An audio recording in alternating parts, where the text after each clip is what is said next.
The meeting will come to order.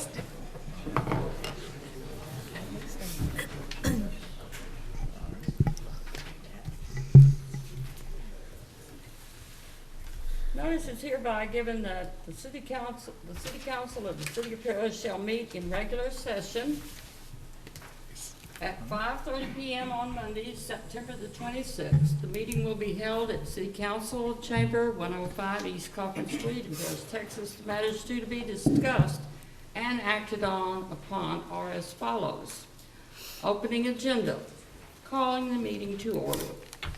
We will have the invocation led by Gene Anderson and Pledge of Allegiance by Sue Lancaster. May we pray. Heavenly Father, we're indeed thankful for your many blessings. We thank you for your guidance and direction, and we pray, Father, for our council members tonight, that you would guide and direct them as they make decisions concerning our city.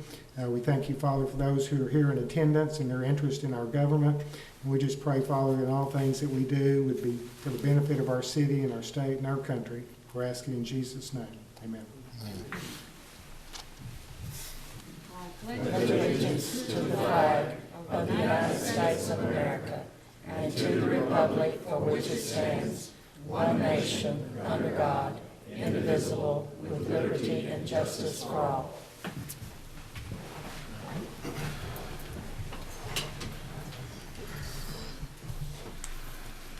We'll now open the citizens forum. Persons desiring to address the council must limit their presentation to no more than 2 minutes. Unless an item is posted on the agenda, the Texas Open Meetings Act prohibits the council from responding to any comments other than to refer the matter to a future agenda, to an existing policy, or to a staff person with specific factual information. Claims against the city, council members, or employees, as well as individual personal appeals, are not appropriate for citizens forum. If necessary, the City Council may convene into executive session under Chapter 551 of the Texas Government Code regarding any item on this agenda. The citizens forum is now open. Would anyone like to speak? No one?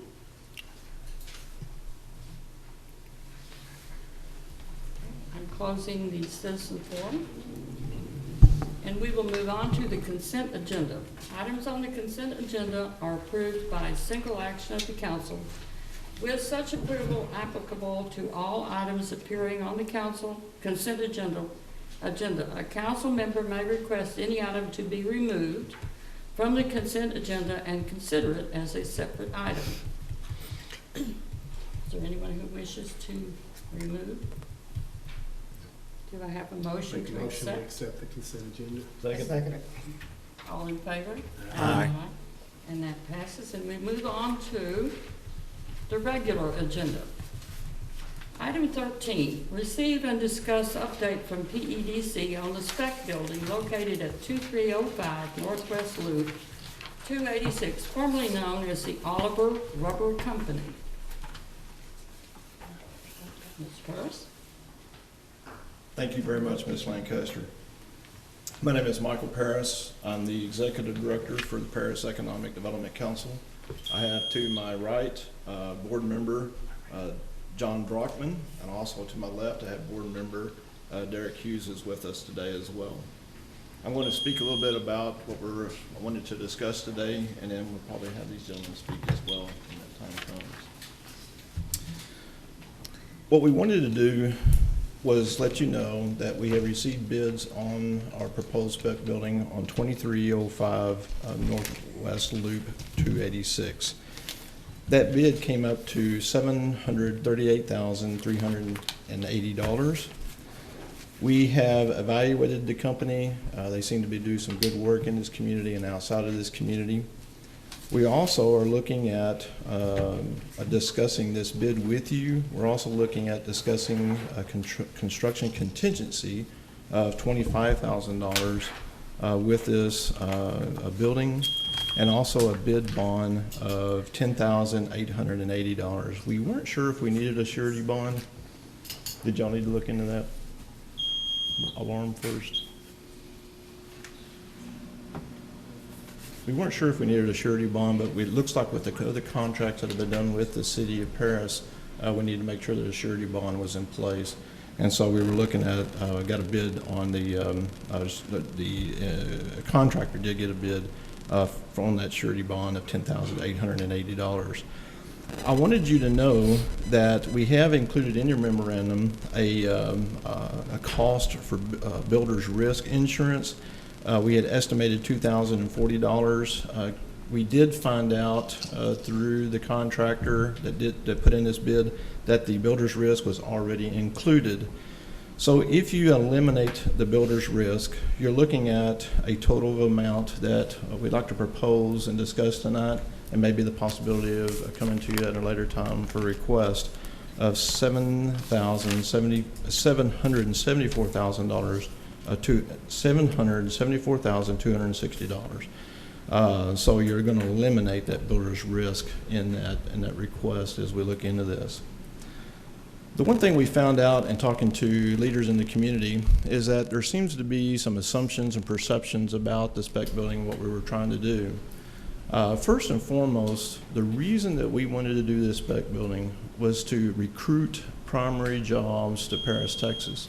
And since it is already zoned heavy industrial, we wanted to use this asset to capture a market that we are not capturing, or should I say, capture a prospective market that we are not capturing right now. A lot of the prospects that come to the state of Texas, about 75% of them has been suggested through the Texas Economic Development Council. About 75% of these prospects come into Texas looking for an existing building.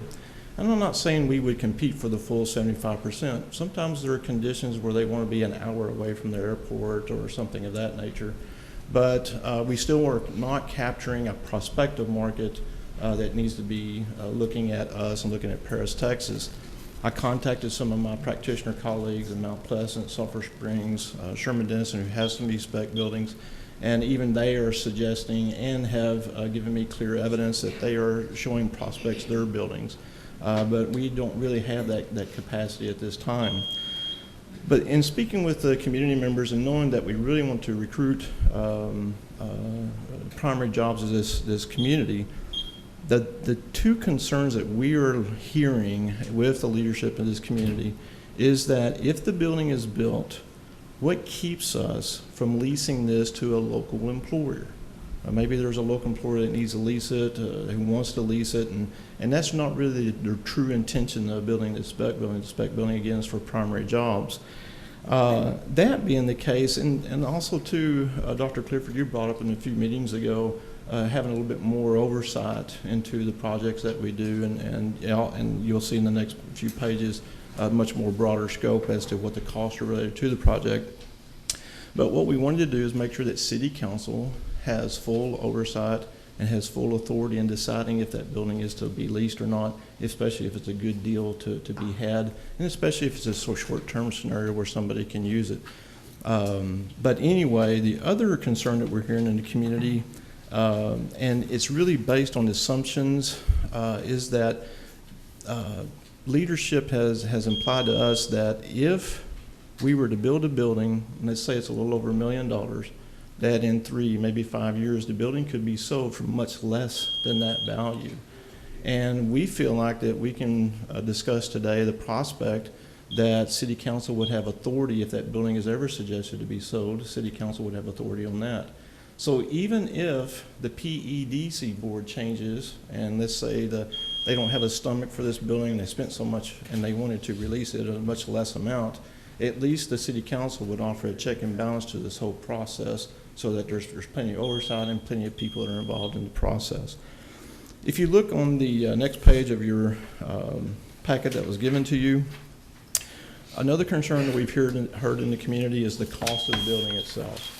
And that being the case, in I believe it was September of 2015, the PEDC was discussing whether to build a brand new spec building in the business park at 20,000 square foot of space. And they were also looking at the prospect of looking at what it would take to refurbish some existing space. And so what I tried to do was to show the community through this project cost summary worksheet, show the community why the PEDC chose to go with refurbishing the Oliver plant, the old Oliver plant. You see here the purchase, acquisition of land in the building around $242,000. I'm just going to go through the rough numbers here.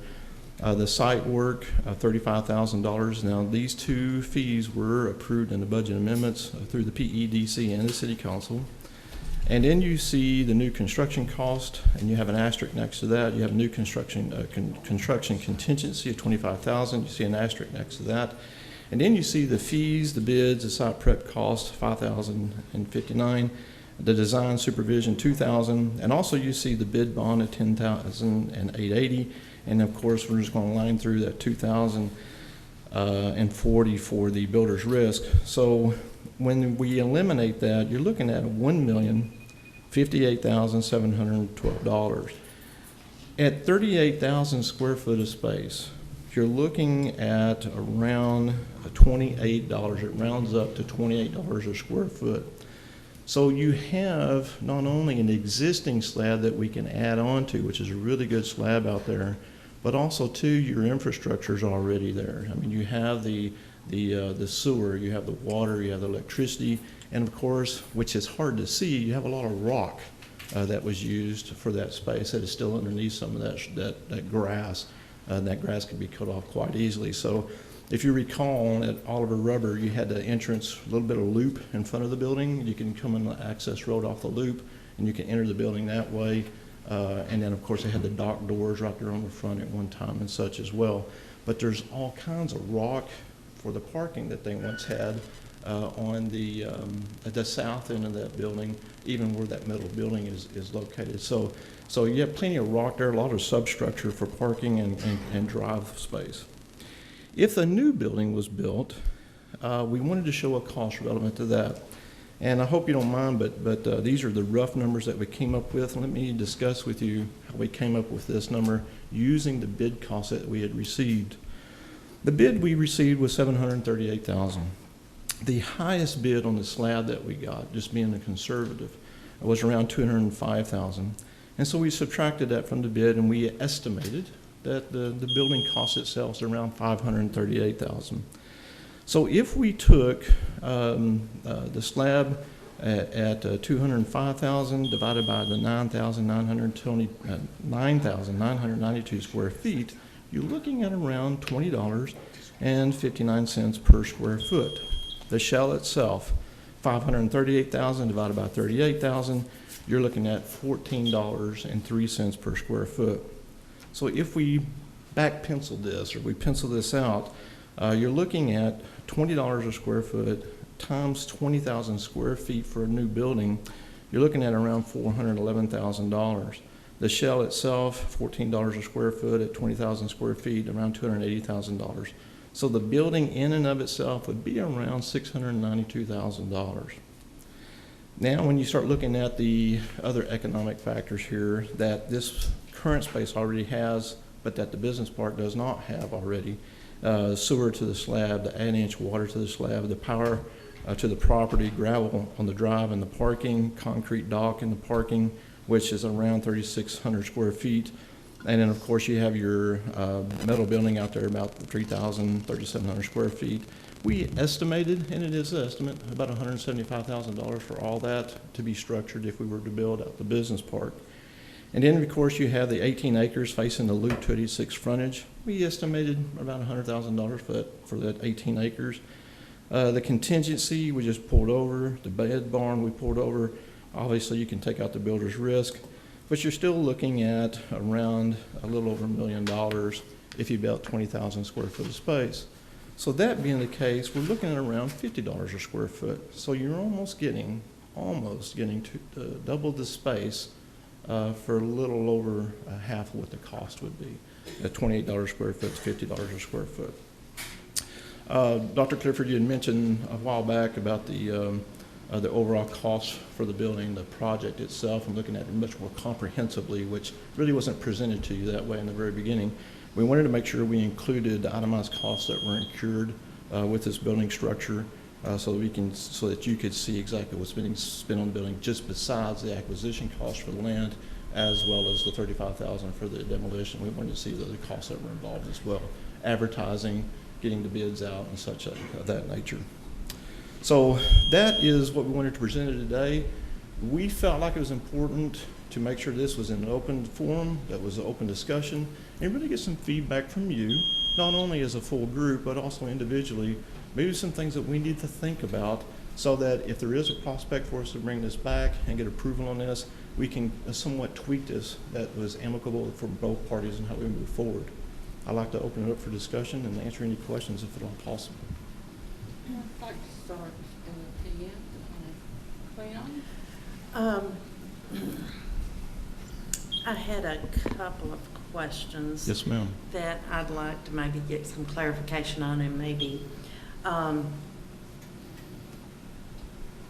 got my notes here, let me just make sure that you hadn't already covered some of this very quickly. Go right ahead, take your time. I think this is important for us to. One of the things that you had said that TEDC says about 75% of businesses moving into Texas are looking for existing property. Do you have that article, or do you have that information that you might be willing to share with us so that we could read up on some of this stuff?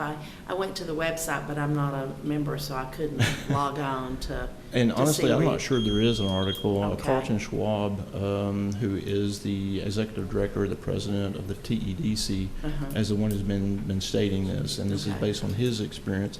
In fact, Derek had talked with Carlton. You want to speak to that a little bit? How you doing, City Council members? This Friday, I had the privilege to travel to Houston with Mr. Parrish and do a tax class with the TEDC Committee of Texas, and it was a wonderful experience. And there was a lot of City Council members there, so next year when they host it, I really recommend anybody that hadn't been to go. I mean, it was an educational process.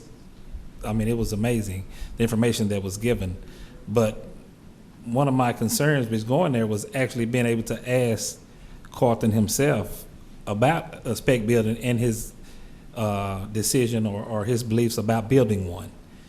And he said from a EDC board that he highly recommended.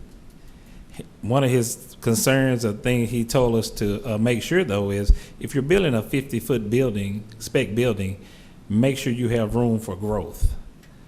So in case a company comes in and wants 100 square feet or move it to 200, they already have that existing 50 to expand on. Or down the line, if they want to expand, they have the room. And at this location, I mean, there's plenty of room for expansion if they need to. And I asked him, well, just, I mean, would you, if it was your choice, you were in the city, would you build one as a EDC president in the city? And his answer was yes, but knowing that it could ruin his career or make it. I mean, he said it just like that. He said that it could go dormant for 3, 4, or 5 years. So it could ruin you if you don't rent it out. But he said the only reason he would build it is because without that, you're not even in the game. He said, so companies are coming to Texas, especially this area, are looking for a spec building or existing building to add to. He said, so without that building, you're going to lose a lot of even potential clients before you even get one. So he said he highly recommended if it was his decision, he would build one. And me coming in on the end of this, being fresh on the board, that's one reason I asked him that, because I'm not sure, but I mean, our board has given me substantial information to make it seem worthwhile. And once again, it could go dormant, or it could lease as soon as it's built. I mean, none of us know. But he said without it, you're going to hinder yourself from even getting looked at if you don't have it. So that's really my whole take on it, is that without the building, those 75% that he's talking about are not even going to look at you. So you're handicapping yourself in the game if you don't have a something for them to look at. And that was his I guess, expert opinion being over the TDC, and I just wanted to bring to you what he said. Thank you. Thank you. And Miss- my, Miss, if you don't Yeah. mind, Mr. Ray, can I add a little bit? to yeah, that? I'm sorry, yeah. That's fine. And let's look at this real conservatively. I mean, 75% is a big number, okay? Right. But let's look at the prospects who want an international airport an hour away. Well, we're not gonna fit that category. Right. So let's back that out, and let's say it's gonna be even 40%, okay, or maybe 60%, maybe 50%, or maybe 25% for that matter. And whatever conservative figure you want to use, the piece of information here is you're still missing out on prospects. So, for example, I called a colleague down in Mount Pleasant. They have a spec building. I think they built it for 1.4, and they're trying to sell it for 1.6. And he told me, he says, yesterday, when I talked to him, the day before that I talked to him, he was showing it to somebody. I mean, he's already shown the thing at least 12 times since the year's been built. And these are people who wouldn't otherwise been coming into the community and taking a look.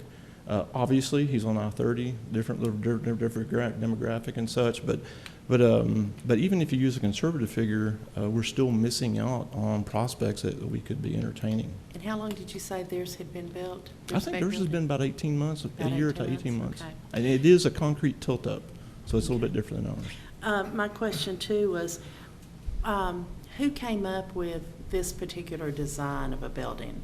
Because it may not fit, somebody that's looking. And my question is it better to go ahead and build it, hoping that this would fit their need, or would it be better to sort of dangle a carrot in front of a perspective and us build it according to what they need? I mean, those are just some questions I have. Absolutely, and those are good questions. To answer your first part of that question, the design was established by the architect. Obviously, it's got certain structure and the way it's set up and I everything. mean, did y'all tell him what y'all wanted, the board, the PEDC board, I what think kind of what building? has been conveyed to the architect is to have at least 28-foot walls, because to be competitive and trying to recruit manufacturing and heavy industry, you have to have those tall walls. Sometimes people would argue the case you need maybe be around 30 or 32, but the 28, I can tell you legitimately, is a good number, because it does allow you to put in the overhead cranes if you need to do that for heavy manufacturing. The other aspect of the design is you have those dock doors on the north west. So you have that 3,600 square feet I was telling you about, so the dock doors have to be there. But the way it's laid out and the way it's structured maximizes the limit of cost that we would need to get that concrete to fill it in. Okay, rather than going one way, we're just making sure we're utilizing, being efficient with the concrete we have to use to finish up the pad, and then the design of the building was set up after that. But basically, design was established based on what existed in regards to the slab that was already there. And then the carrot, would it be better to build or That's a great dangle a point. carrot for Yeah, that's a great point. someone? But the reality is that even if you had a CAD/CAM electronic display of what the building could look like and such, which is one way to recruit, at least it's still not a building. So the conversation sometimes even happens over a telephone more so than actually somebody coming into the community and looking at the exact building that you have. You can build to spec, and you can build to the customer's needs, but what we wanted to do is to have a shell and then do the build out to the customer's needs from that point. And I'll have one more question right now, and then I'll pass it on to somebody Yes, else. ma'am. And it may be for you and for Ms. Harris. If it sits and nobody leases, nobody buys, and our value goes down on that building after it sits and everything. And you said that the PEDC board would possibly change. We know the council is going to change. And you said that the council would have a final say on selling the building and everything. Ms. Harris, if the council changes, would that still be in place? Well, I think you could, if you are to approve this bid, you could approve it with those conditions, and I think those conditions would survive a turnover on either Okay. council Either or the council. Okay. PDC board. Okay. Because the key, at least the impression that I got, was to offer a check and balance to accepting the bid, and that way city council knows they still have the final And I approval. guess that's my huge concern is if it doesn't turn, Let's not kid ourselves. yeah. In 'Cause we have a 18 lot of empty buildings No, in no, no. Paris. In 18 months, we could have somebody, okay? I would And- hope so. I mean, I'm for all, I'm for And that's the reason I think businesses in the coming beginning we in were here and offering getting the. jobs, but it also concerns me. Absolutely, and that's the reason we wanted that marketing money on the front end, Right. because I'm a firm believer you gotta market the thing very heavily while it's being constructed in order to maximize the urgency of it existing and it's new and all that other such. But let's not kid ourselves. It could be there 3 years, okay? It could be there maybe 5 years. The key is here, though, is that some people use the phrase loss leader. You know, we were talking with Kimberly Clark, and they sell to Walmart, their diapers to Walmart. And they don't make much profit on the diapers through Walmart, but they know those young families come in, when they buy the diapers, they buy a whole bunch of other stuff. I'm not saying it's the same analogy, but in one case, if it does last 3 to 5 years, at least you have people taking a look at your community, at least people taking a look at this building if you continue to market it. There's no question, and I've seen this happen. An EDC just sit on their laurels, and they just hope and their fingers are crossed that somebody will come along and take a look at it. And that passive strategy, I don't care what it is, just doesn't work because then things will sit there for a while. But that's the reason we're going to be marketing it heavily along with the airport and a few other things. Okay.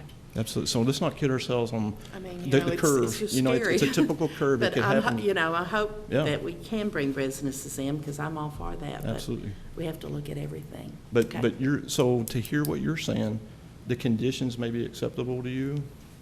Well, I want to hear some Oh, more sure. discussion. I'm Okay. not I just ready. want to make sure I heard you I've still correctly. got some questions. I'm going to pass it, though. It may be, somebody else may answer those. Ms. Lancaster? I'll ask those. A couple things, and I really just wanted to kind of hear your presentation first, so I appreciate you doing that. And I think that initially, I think it's a good step to sort of try to bend a bridge or just keep the line of communication open. I know the feedback from the council last time was that, we want to talk. Well, this is a good opportunity to do it. So I Absolutely. appreciate the dialogue going back and forth. And Absolutely. Derek, that was very well said. That actually was going to be one of my questions. So thanks for stealing my thunder, man. Overall, my biggest question at this point would be kind of walk me through the conversations within PEDC as far as, if you could, not line by line, but what was the overriding theme? And when you guys approached this and came time to make a decision, it was a unanimous choice, if I'm not mistaken. Is that right? Mr. Brockman, you want to talk about that? Well, certainly, anyone that is familiar with EDCs knows what a competitive environment that we're in. We're competing with virtually every other city in the state, in the country for that matter.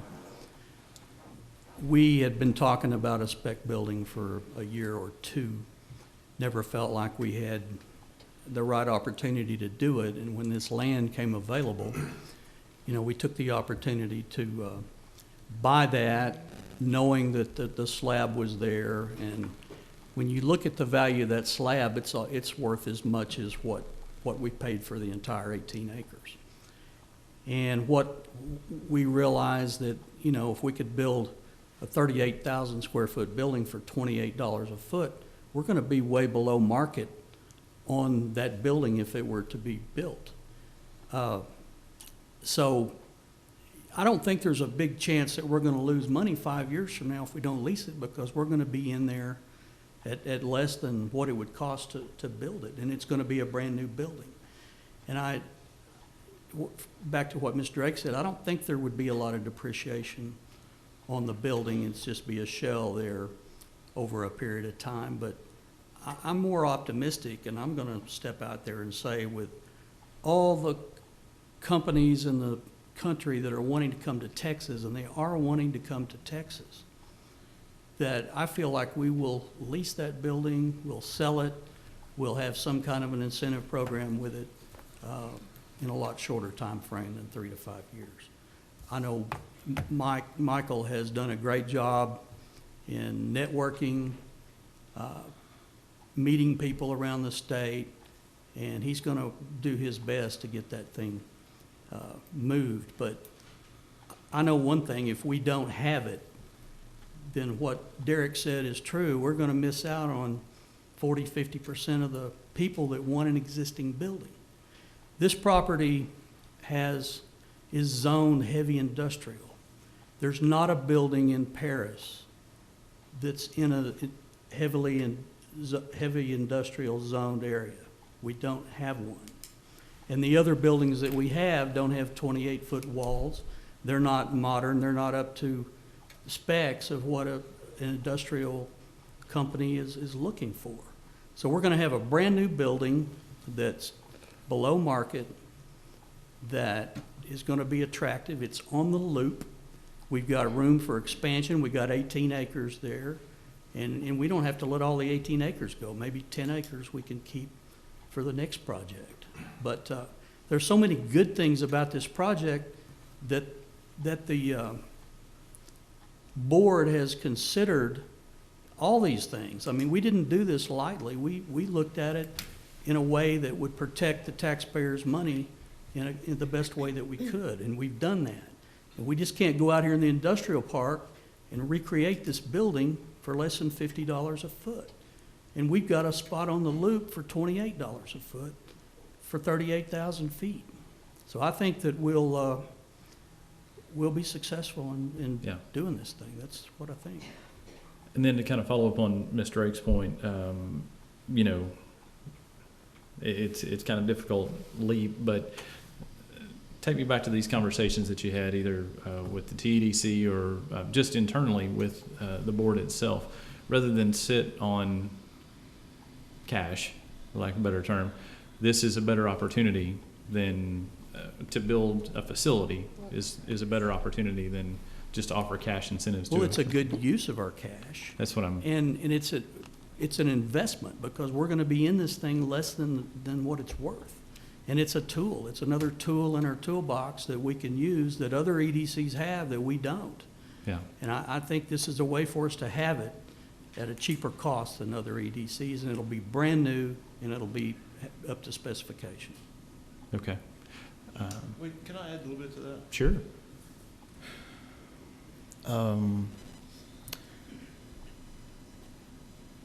Sarah Lee became vacant, Mm-hmm.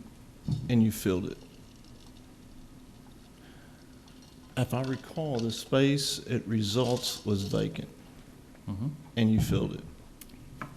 If I recall correctly, Turner was vacant, Mm-hmm. and you filled it. And Derek made a good point the other day. Since Kimberly or Campbell, who were the last one, the big one that came in, I'm sorry? Kimberly Clark. You have not brought industry into this community unless you had open space available and ready to go. And so to answer a little bit about that, your question and your concern, I think it's important that we understand the history of economic development. But on the other side of the coin, a lot of concern that I have heard out in the community is the PEDC had a spec building at one time. I think it was the CTEC dilemma or whatever, and that it was sold for cheap. Well, I did do my research best I could. I hope I did it well. But the research that I discovered was that the CTEC building was never owned by PEDC, even though the PEDC gave cash up front for CTEC to bring them here. I think they offered around $1.5 million. That CTEC actually started on Clarksville. And then the interest in them was to get them to go out to the business park and build a building. And come to find out, rather than just coming out zero on that deal, the PEDC ended up getting $500,000 back out of that deal. But PEDC never owned that property. But back to your point, is it good to offer cash, or is it good to have an asset? I firmly believe as a practitioner it is great to have control over an asset because you can control the lease. Maybe you can offer some low lease rates on the front end for a company coming in, but maybe you do a lease to purchase or whatever the case may be. And then with those two conditions we have in place, those discussions will happen with you to make sure that we're coming up with the best deal possible for the prospect that's coming in. But you have control. So if the company goes defunct, like CTEC did, I think it had to do with the downturn of the economy and a few other things that caused it, and who knows what their demand was that depleted as well. But if the company goes defunct, the PEDC still has an asset, okay? So that asset can be used to try to bring somebody else into the community as well. But that way, you're not doing a warranty deed or something of that nature to relinquish something, but that you're offering a lease rate first. And let's be honest, compared to maybe 15 to 20 years ago, businesses coming in now would rather lease than purchase property. But it really depends on the employer and what they want to do. Yeah. That's helping answer some of that. Yeah, I guess what I'm hearing is essentially you're talking about, instead of the two bodies, the council and the PDC, working autonomously, you're talking about actually working together and making sure that you guys are transparent, and in return, we agree to keep an open mind so we can actually move forward together rather than, kind of standing at odds on the other side of the room. And do our best to follow economic development protocols. I mean, if we have a prospect and we don't need to reveal a name, we'll have some of these discussions in your executive session. But when it's time to be public with the incentives and such, and obviously we'll be bringing out the public at that time. Okay, that's all the questions I have for now. Thank you, guys. The asset we have out there, the slab, the utilities, that's still going to be there. What the real question is, do we want to assume the risk of building this building, not knowing what the new employer would want? I mean, it's a nice asset, it's shovel ready, it's got zoning, and that's really the question. I'm not even questioning. And you nailed it on the head, because it is a risk. So, I'm opposed to this, and I'm just going to read some stuff that I've put my thoughts down. Sure. I'm opposed to any plan to use taxpayer dollars to construct a vacant building. I don't believe this to be a wise use of our limited funds. This has been called a spec building. Spec stands for speculative, and speculative is defined as an investment involving a high risk of loss. Many of these spec buildings sit vacant for years and years, and when they sit vacant, they do live up to their name. They're speculative and they incur huge losses. Newport, Tennessee, is an example, is what can happen. Newport's a rural town of 7,000 people. They built a high-risk speculative building in 2005. Unlike our proposed spec building, this building is located close to an interstate highway, and ours is not. Even on the interstate, it sat vacant for 10 years. Finally, they got an offer for it last year. And what's this building worth? This building isn't worth what they paid for it anymore. And if the council can say, no, you can't sell it for more than this. Well, if it's not worth that, well, then we can mandate that you can't sell it, but it will be worth what it's worth. Well, they got an offer for less than they still owed on it after 10 years. And they finally decided that they would lose that much money on this building. They paid on the note for 10 years. And even then, the building the deal fell through, and it's still vacant today. Built in 2005, and it's still vacant today. Did you know there's already a spec building in Paris? It was built in late 2004. It's 60,000 square feet. 12 years later, the Paris spec building is still unoccupied. No. Paris, Tennessee, not Paris, Texas. I'm sorry, I was going to say, please tell me which one. It's a city of 10,000 people. It's very similar to Paris. It is rural, and it does not have an interstate highway. It's hard when you research these things because nobody wants to admit how much money they lost on this building, but it must be astronomical. They're embarrassed about it. But I'm sure that everybody in Paris, and it's still vacant today. It was built in 2004, and it's still vacant today. It's sort of the white elephant of the community. Sure. So everybody in Paris, Tennessee thinks that this high-risk speculative building should never have been built. Why do we want to do the same thing? And I read around for some economic experts, and I found a well-known economic expert in industrial economic development in the Metroplex, and he wrote a blog on spec buildings. And let me quote from his blog. Generally speaking, I would advise a rural community, especially one that is miles away from an interstate highway and or a metropolitan area, to steer clear of a spec building unless you have the patience of Job, unquote. He essentially described Paris and said he would definitely not recommend building a speculative building. So do we have indication of buildings in Paris and how empty buildings have worked in Paris? Well, we do. The Phillips Lighting building sat vacant for how many years? 10? More than that? I don't know. It's at least 10. And it was only recently purchased for office space. The Bitco building sat vacant for only 4 years, and it was sold for less than half of the money that was in it. These are vacant buildings in Paris. And then the CTEC building, which you mentioned, you're correct. That was a building that was constructed in 2004 in the PEDC Industrial Park as a part of a really unfortunate PEDC project. After all was said and done, the taxpayers of Paris lost over $1 million, but CTEC somehow retained ownership of that building. It was a bad deal. CTEC retained ownership of the building. They've been trying to sell it or lease it for, guess what, 9 years, and it's on the prime industrial park. They wanted to sell it too. They wanted to lease it too. Finally, 3 years ago, they succeeded in at least leasing it, but it sat vacant for 9 years. So why do we think building a vacant building would do any better than those 3 in-community examples that I've cited?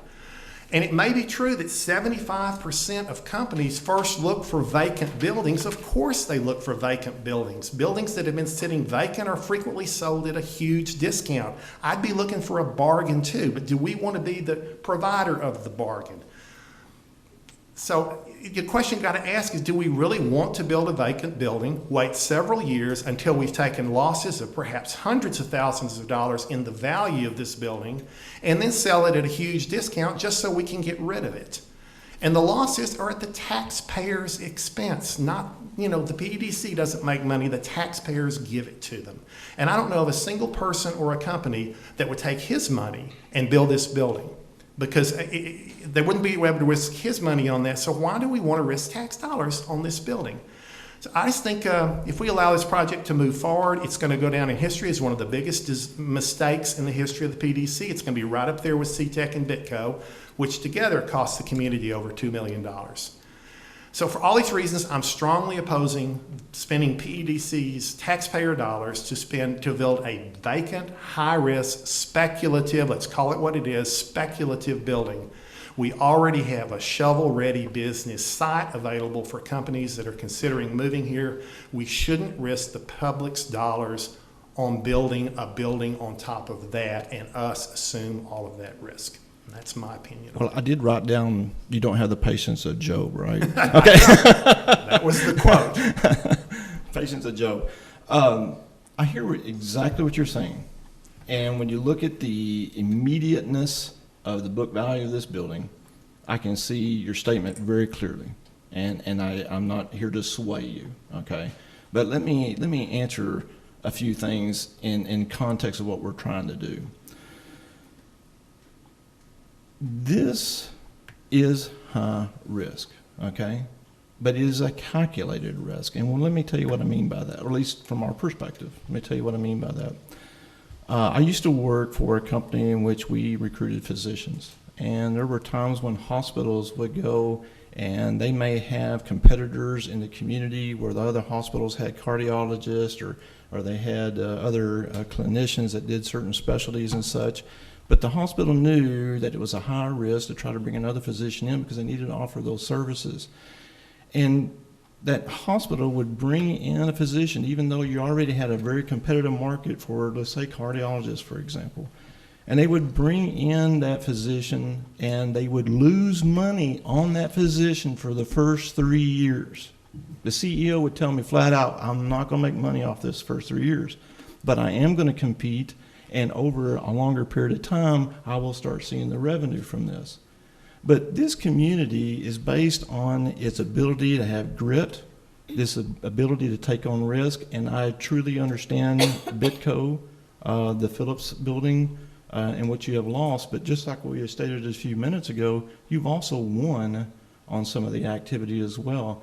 And some of these buildings may have been gotten for cheap, but at the same time, I'm sorry, may have been gotten for cheap, but at the same time, economically, with the bigger picture, over a longer period of time, you're winning because you have people employed in these facilities that you otherwise wouldn't have employed. Were they exactly a speculative building? Was it brand new that the PEDC had built? No, it didn't need to be done because it already existed. But right now, if you look at at least our perspective is, if you look at our inventory of buildings at what we have right now, we don't have really anything they offer.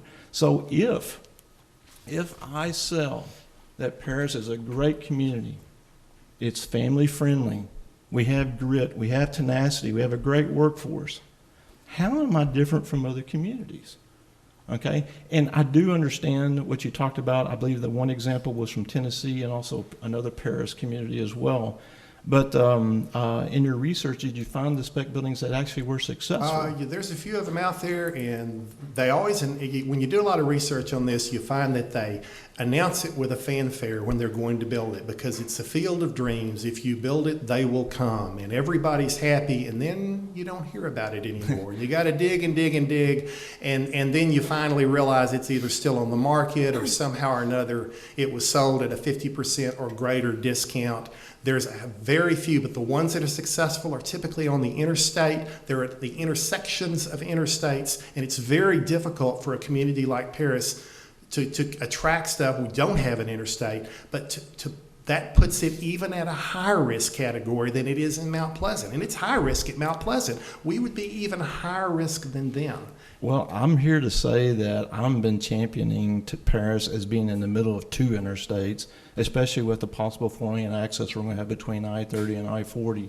Not only do we have 271, but we have the 4-lane access going to Interstate 30. And who knows what's going to be happening in the next legislative session to hopefully get 82 widened up a little bit as well. There are some wonderful aspects of Paris that I want to But champion. we already have the building site. The real question here is, do we want to spend the money to take the risk on the building? And I don't think it's And I would something that a suggest public entity should do. Who's ever started a business knows exactly what that risk is. And when you start a business and you're competing with other people, you know what you're competing with, and that's exactly the type of risk we want to take as well. That's not the same type of risk. It's an order of magnitude greater It's- risk. People take a risk every day starting businesses with the full expectation that if they're successful, that will be. But this is an incredible risk. And I think there will be years down the road, we will look back on this and say, gee, why did we do that? And I would, Or we'll end up selling it at a massive discount to the benefit of the company that buys it. And there's nothing wrong with doing that, but we could do the same thing with an incentive to the company if we wanted to. But why tie the money up in the building, let the building depreciate, and then we're stuck with it? And yeah, whether the council agrees to sell it or not is irrelevant. It's worth what it's worth. And if we can't sell it for what we've got in it, then it's not worth what we've got in it. Whether we don't want to sell it for any less than that or not, that will reach a point where we'll say, we have to sell it for less than that, or it's going to stay vacant for 25 years. And we will, of course, a future council or the PEDC will agree to sell it at a substantial loss. So we're making the plan right now. That's probably what will happen. And I've said enough, but I'm not in favor of it whatsoever. And there's no way I would be in favor of this. and just to be honest with you, I'm of the opinion that this is our greatest opportunity we've had in a long time.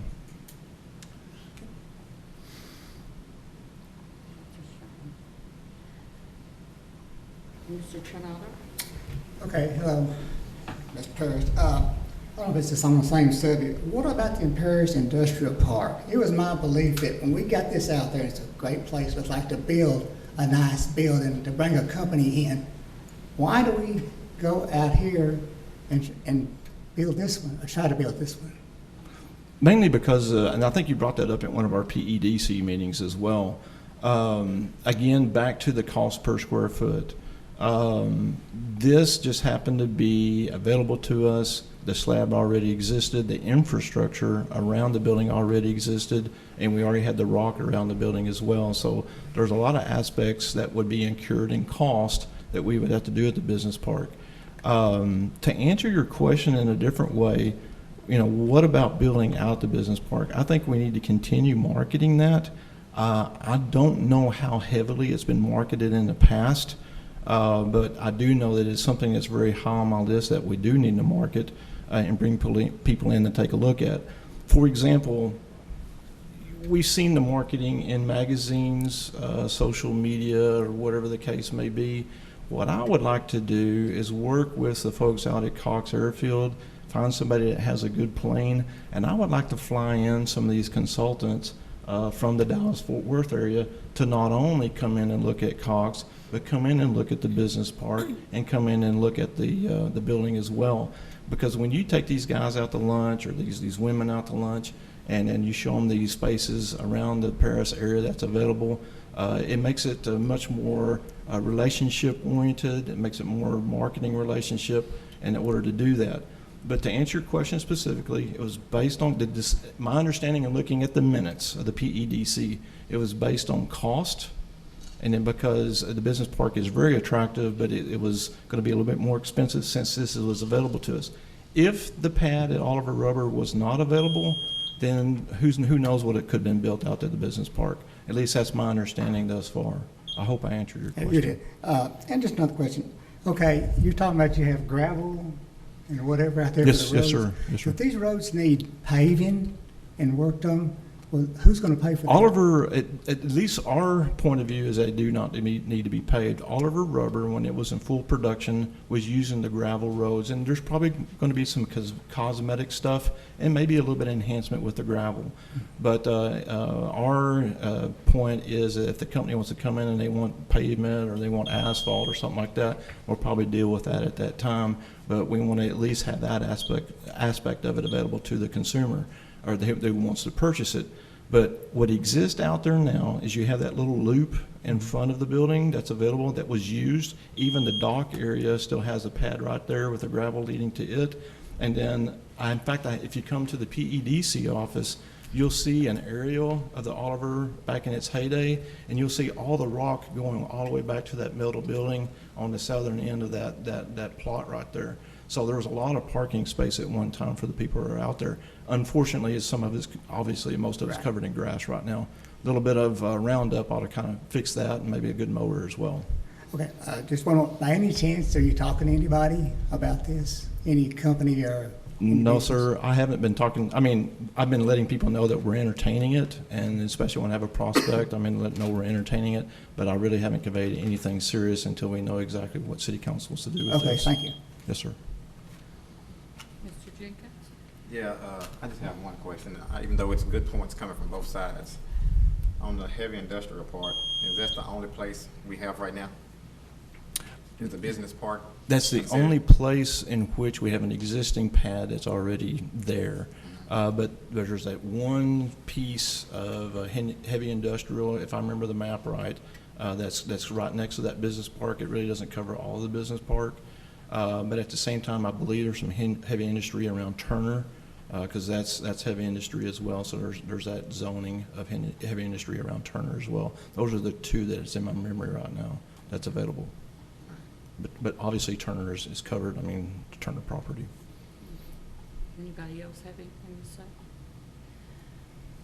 Ms. Well, Lancaster, do I you have any would like- questions? Sorry. So please, I can barely hear you. Let's I don't have my get- hearing aid Let me in. get this thing closer. Is that better?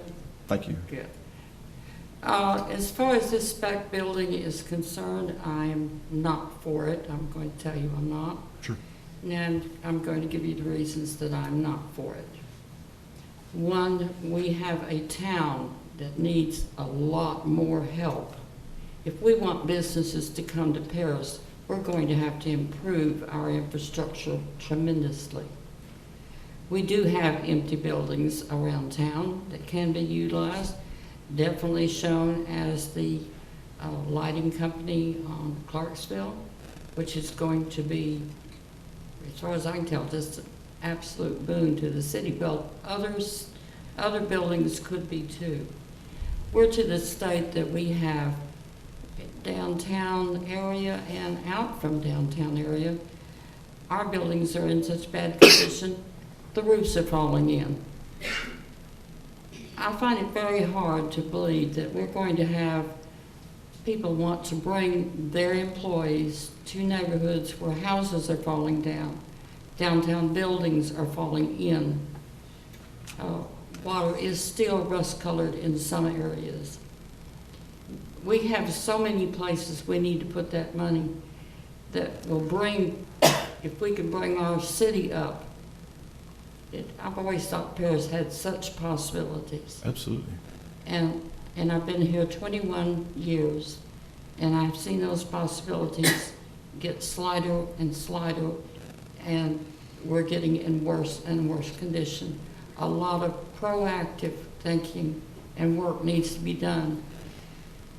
Right now, we're reactive. Well, the building fell in, so I guess we gotta go pick it up. We've gotta get out of that mentality. We've gotta be proactive. But building this particular building is going to give us one more empty building. We've got to improve the entire picture of Paris. And I think that's just very, very important. I had so many thoughts, I can't go on and talk forever. But this spec building doesn't do it. You talk about the industries that came to Paris that were very effective. Kimberly-Clark, Campbell Soup, Sara Lee, Turner, numerous. But you know, every one of them came before PEDC. Every one of them. And the ones that PEDC has helped, they didn't bring, but they have helped a few. We have problems with them too.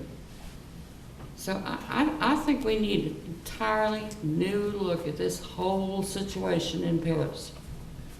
We lost, according to the records that I received, we lost close to 1,100 residents in town last year. We can't afford that brain drain. Well, I say brain drain, and it's a employee drain too. We need to keep our citizens here. They need to want to stay here. And the bones are still in Paris. We can still do this. But I don't think that spec building is where we start. I'll be quiet for a while. Ms. Lancaster, and that's one thing about this trip to Houston, that all your questions right there were addressed in Houston, and I was amazed at the different cities that stepped up and they showed how they're redoing their downtowns. I'm well acquainted with Houston. I was born there and I was raised there, and I've been all No, I'm not talking about Houston. I'm talking about in the meeting. The different little other cities in Texas, like Gladewater. Yeah, the sales tax workshop that we went to this past weekend, Friday.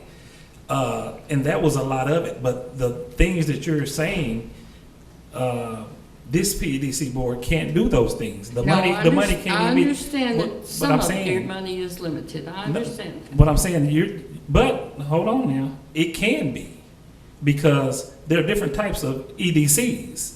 There are Yes, type and A's there are other and type types. B's. Now, if we were a type B or a type AB, the downtown and a lot of those things that you're saying can be addressed through the EDC. You can build parks. You can redo the parks, redo public things if you were type B. But being that we are type A, this EDC can't do that. It would be against the law. I understand But that. and you're correct in what you're saying.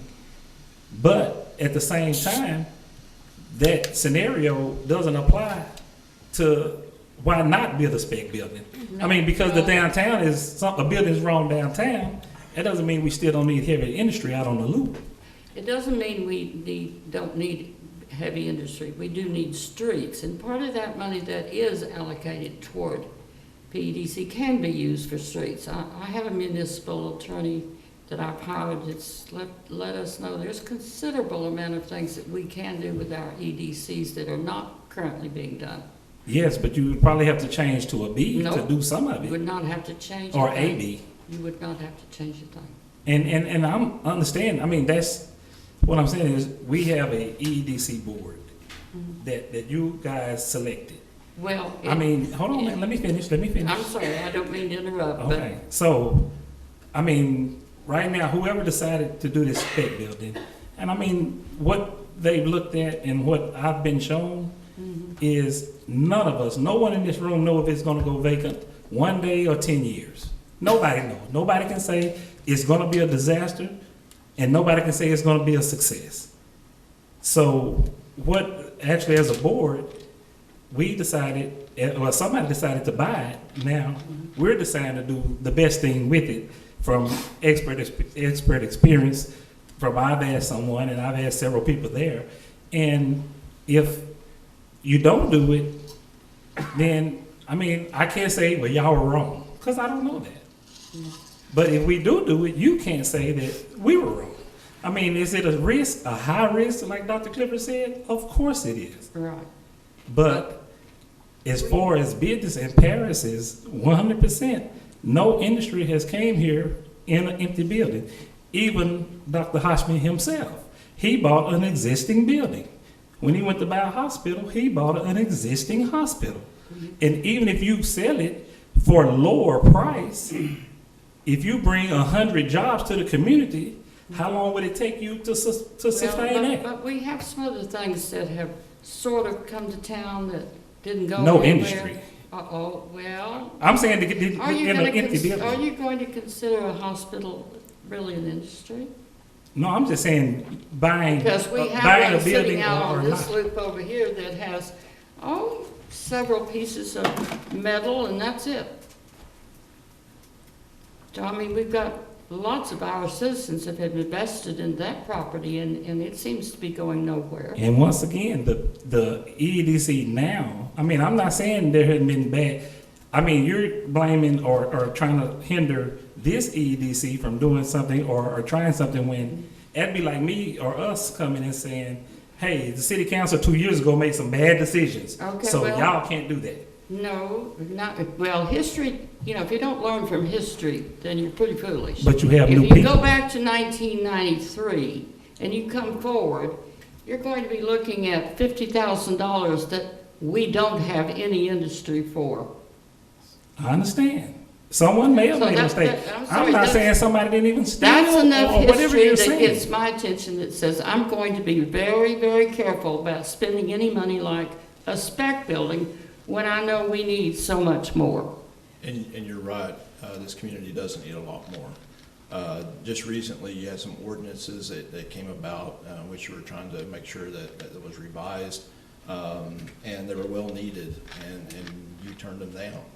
All right, those were they were too restrictive. But And I intend to pursue other things like, you can't let your roof go. Yeah. You can't. The, And some things like that. But I don't want to go into somebody's house and say that their Absolutely. hallway is too narrow. No.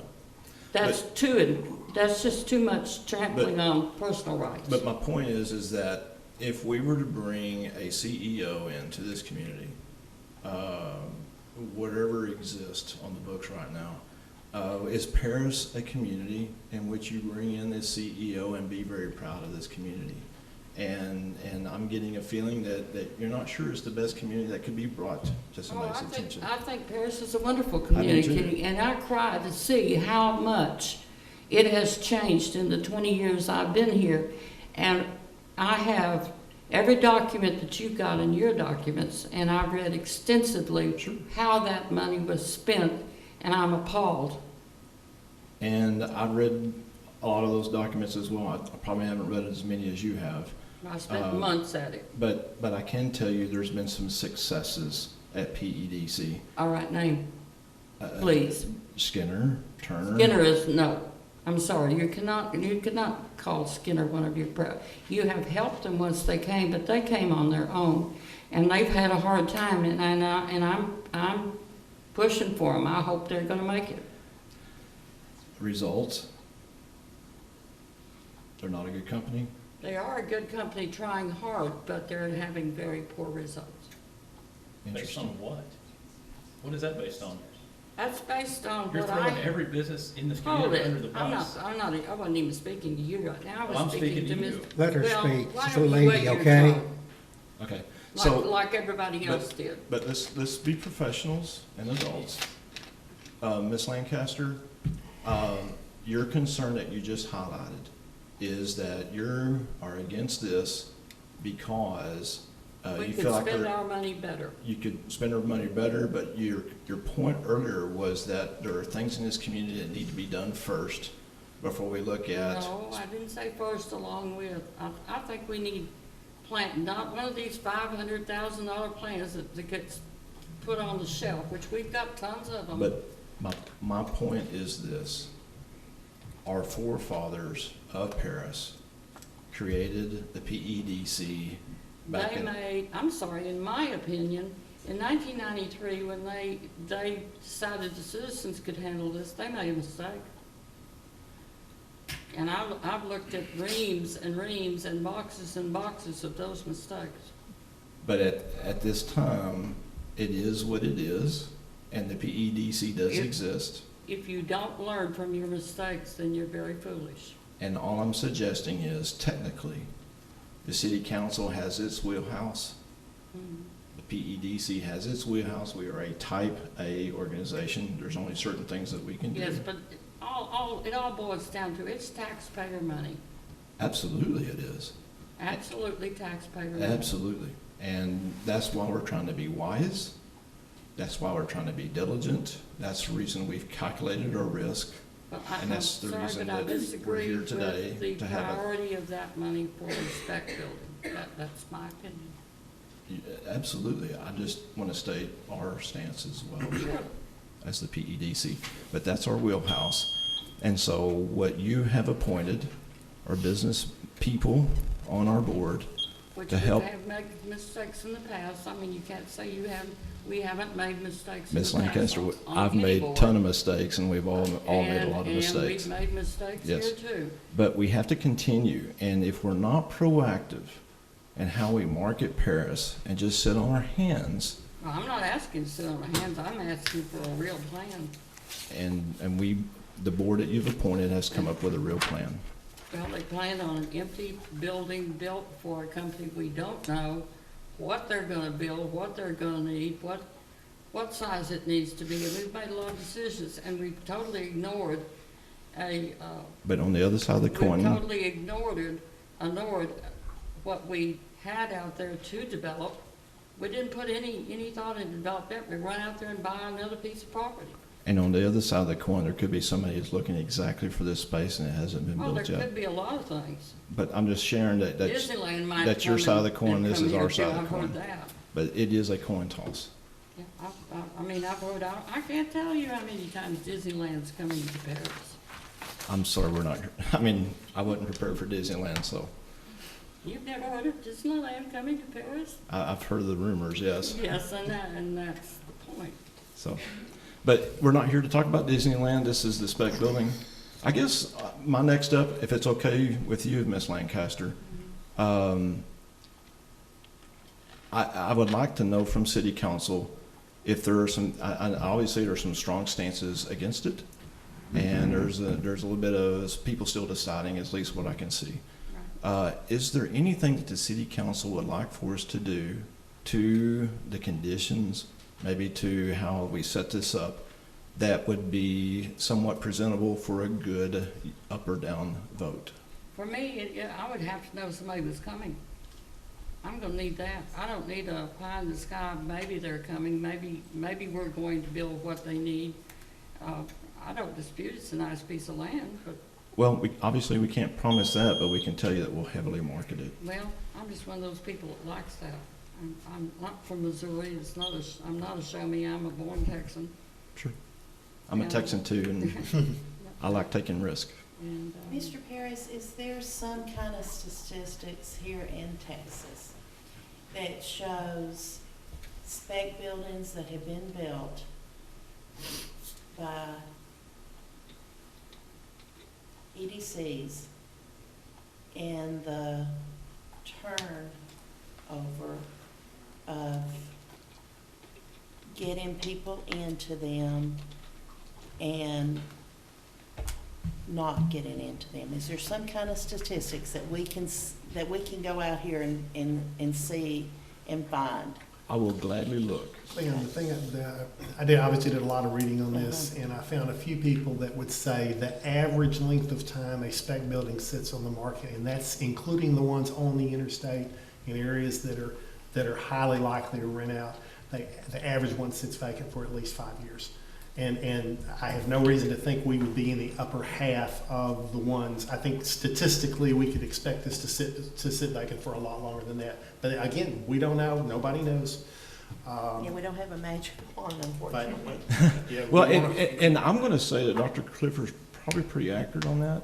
But if it doesn't exist, the article or the statistics that you're looking for, would it be good for you if I called, I don't know, maybe a 50-mile radius and asked them how long their spec building lasted and how long it stayed up, and that way we can get a good Well, idea and what of I the would be region? interested in is communities like ours, Mhm. maybe the same population, rural areas, not on a interstate. Would you like me to look just East Texas, or you mean include a little bit of Arkansas and Oklahoma, maybe West Texas, for communities our size? Yeah, I'd like that information. It's next to impossible to get this information. I don't know how you're going to get it. Oh, because I've done it. I mean, in previous jobs, I've done it where we Because just make phone calls, you get this I had tried information. to find stuff and I One wasn't last able to. question. I know that Mount Pleasant EDC is building this, has their EDC built a spec building. Yes, the concrete tilt-up, The yes. other communities that you mentioned have empty buildings, but to my knowledge, their EDCs didn't go out and build them. So Yeah, in fact, the one in Bonham, the one that they're bringing jobs to, was actually vacated. And they brought in a broker to come in to sell that property to they were dealing prospects. with properties that became vacant. They didn't intentionally build a vacant building, and that's my whole point, is this, But you deal with vacant buildings when you have vacant buildings, and almost all of them sell at a loss, at a huge loss. I just don't think we need to be spending the money to build a building that we know we're going to have to sell at a huge loss. If we want to give an incentive to a company to come here, we've got a wonderful site. You've explained the benefits of that site. The $300,000 or $400,000 or $500,000 we're going to lose selling this building, we could at least up front say, if we think it's valuable, you're worth $500,000 to us if you're going to bring 200 jobs here. Yeah, you should. Heck, you are. Yeah, that's a sure. great analogy. But the because- point is, why this is putting the risk up front on top of us that we just have to eat it if nobody else comes in here. And so otherwise we could leave it in the bank, let it grow interest. We'd have even more money to offer a potential client rather than a building that may not even suit their needs. So. And that's what we're trying to do different, because C-Tech was done like that to a certain extent. Everything was wrong with C-Tech. No, C-Tech still but- owned the building when they finished it because but the contract was drawn up wrong. PEDC put all this cash on the front end, and after it went defunct, it became available real cheap. But let's use this analogy, what you're talking about. If we did exactly what you asked, and the company goes defunct in 3 years, okay, and we end up with this building, and we are still going to have to sell it at a cost that's going to be available to the community, or to whatever, at a much inexpensive rate than what it was built at. So whether it happens on the front end, what we're asking for in a spec building, or if it happens on the back end after an incentive's been offered, it's the same scenario. It's not at all, because we have the added risk of it sitting there vacant for 20 years, and we just lost the money. That's the extra risk we've got. I'd be perfectly willing to give a huge incentive to a company. Let's say another Campbell's Soup wants to come to Paris. How much would you give that? I mean, really, we would do anything to have a huge company like that come here. And so, yeah, we'd be willing to lose $500,000 on a building. But again, we're putting it at risk when we don't have to. We have the site.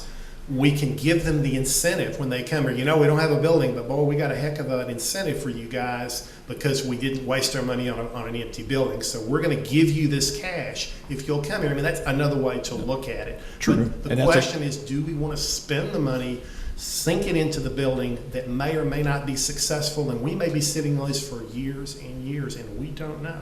That's And it could also be sold in 18 months. And it could be It's a- sold, it's a it could be coin sold flip. before you finish construction on it, but it's not very likely, but it can But happen. it's a coin flip. Anything can happen. It's not a But- coin flip, it's a heavily weighted No, coin no, flip. it's a 50-50 Coin flip scenario. implies a 50-50 It's chance. a I don't curve. think we're there. Dr. Clifford, it's a curve. It can happen on the front end, it can happen back end, It's but the more- average is around 5 years. Maybe a roulette wheel would be a better analogy. Yeah, we're betting on zero. No, we're And not. hopefully it'll come up. I think we're buying hope here. That's the problem. Everyone wants what you want. We all want the same thing. We just disagree as to how to get there. I think we're buying hope. It's a field of dreams. If you build it, they will come. Well, maybe they won't come. And then we end up We suffering. believe we're using the taxpayer money No, wisely. no. I completely, it's exactly why I'm making my argument. I believe we should use the taxpayer money wisely. You I agree And we believe we completely are, on that. we believe we're spending it wisely by putting it into an asset rather than cash for I jobs. disagree. Yep. But back to my original point, is there anything we could add to it that would be amicable? Is there any give and take here that we could work with is the conditions acceptable? No, yes, maybe, kinda. Conditions worth looking into and continuing with, I guess, to a certain extent.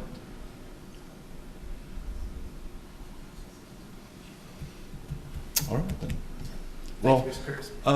Thank you. absolutely, absolutely. We believe this needs an up or down vote. Obviously, there are people who are strongly opposed to it, there's people against, opposed to it, or people that are with it. Is this something that you feel that needs to be brought back for an up or down vote?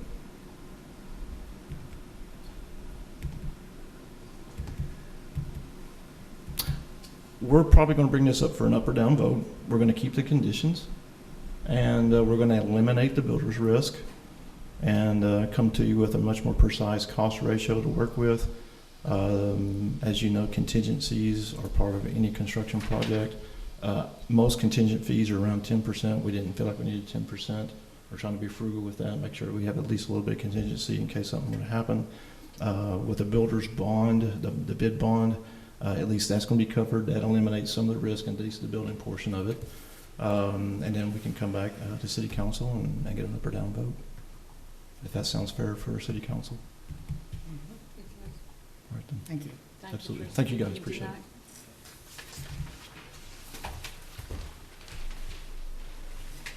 All right, we're on item 14. 14? So I skipped over. Discussion and act on budget amendments to Paris Economic Development's budget FY 2015-2016.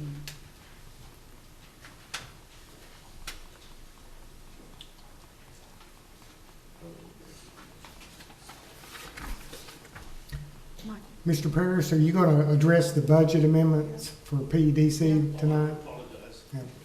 You're going to run away? You had such a good time. This ought to be the easy one. You have in your packet the budget amendments. My understanding is that these budget amendments are done before the fiscal year ends, so you can see the adjustment that goes in those costs. My understanding is that there were some overages, at least what wasn't budgeted correctly was the depot cost, and we made sure we transferred the funds back into the depot that was deficient. But other than that, it's a small portion that happened in that budget. I'm sorry, I don't have it in front of me right now, but I'm sure it's in your packets. Jean, did you want to add anything to it? No, it looks like, you know, I think the original budget had a lot of contract labor in because it was done prior to your Right. employment, and this is just, part of it's just an adjustment to cover the switch from salary, you Right. know, from contract labor, and then some operational cost adjustment, like you said. Any Somehow questions? I don't have a copy of that. Oh, you those don't? budget amendments. It's in the packet. It's on page 77. Well, that's not been pleased with me lately. Here, Thank you. those are the changes lined out there. Okay. And my understanding is this helps the auditor with their audit as well. This helps the auditor with their audit as well.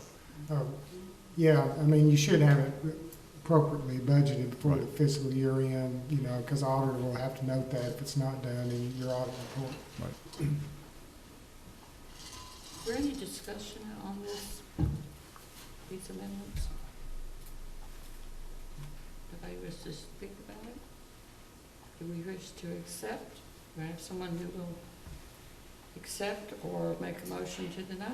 Make a motion, we accept the budget amendments as presented. Second it. Second? All in favor? Aye. Thank you. Passes.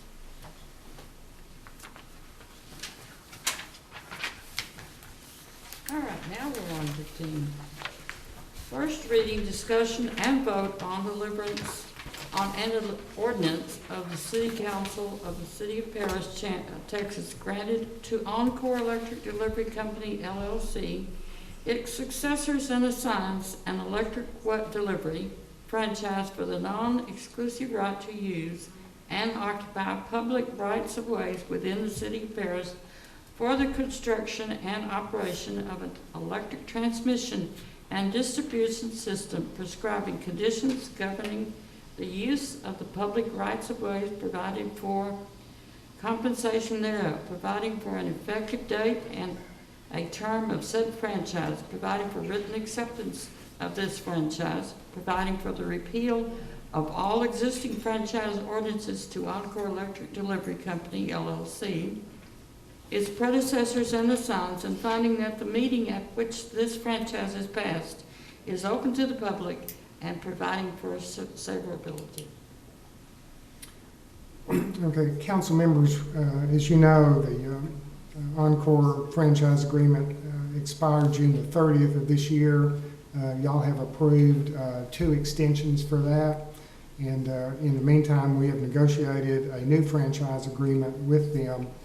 And under our charter, we're required to have 3 public readings and votes by the council before that can be approved. And then I think there's a 60-day waiting period after the 3rd reading and final vote by the council before it becomes effective.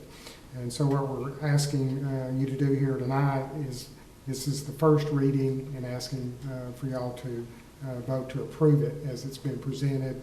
And then we'll bring it back on October the 10th, and then again on October the 24th for the 2nd and 3rd reading. Does anybody need to speak on that? If anybody has, As far as, I don't think so. I mean, unless anyone has any questions. does anybody have any questions on the council? Anyone wish to make a motion? I move we accept it. Whatever. I I have a second it. second. I second it. All in favor? Those not in favor? You're not in favor, Dr. Ms. Farson? He said, Oh, okay, I didn't see you. Yeah, The he way the voted for angle it. is- Okay, thank you. Then Did that's- everyone vote for it, or did Aaron vote against it? Did you vote against it? Okay. And we are 16, discuss and act on an ordinance amending section 26-1, composition of Department of Chapter 26, Police of the Code of Ordinances of the City of Paris, Texas, by reducing the number of lieutenants employed by the police department by 1, and increasing the number of police officers' positions by 1, making other findings and provisions related to this subject, providing a repealer clause, a severability clause, a savings clause, and declaring an effective date.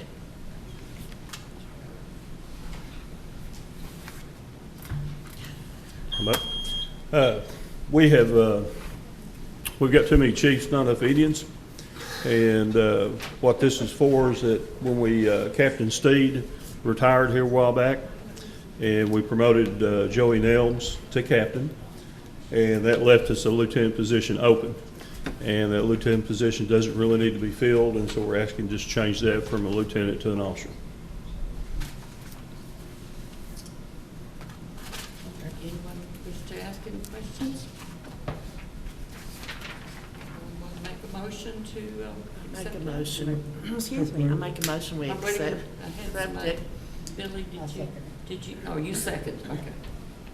All right, we have had a motion and a second. All those in favor? Aye. Thank y'all. Oh, can I ask a question?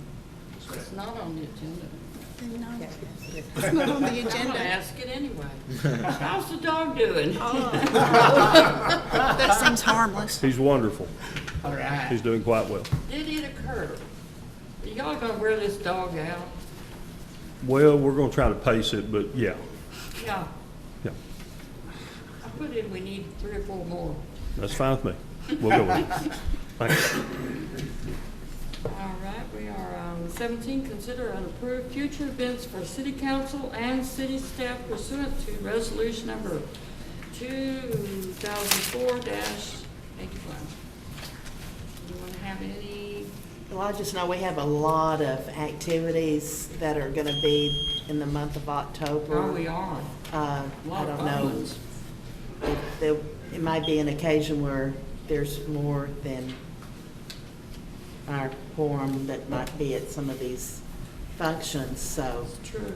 I don't know if that needs to be made aware or not. Post that in any way, or? If Because you're I all was- going, if you're all going to a social event and you just happen to be more than a quorum, show up at the social We're okay? event. Yeah, don't Okay. talk about business, but yes, you're not Okay, You're I just okay. don't wanna get in, I don't wanna limited get in to trouble if we all going show to up the at events that you'd like to go to. Oktoberfest and, Okay. or the fair, whatever. Just behave.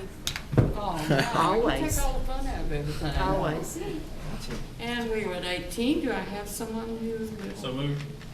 Okay. All of a second. That, all in favor? Uh, Passed.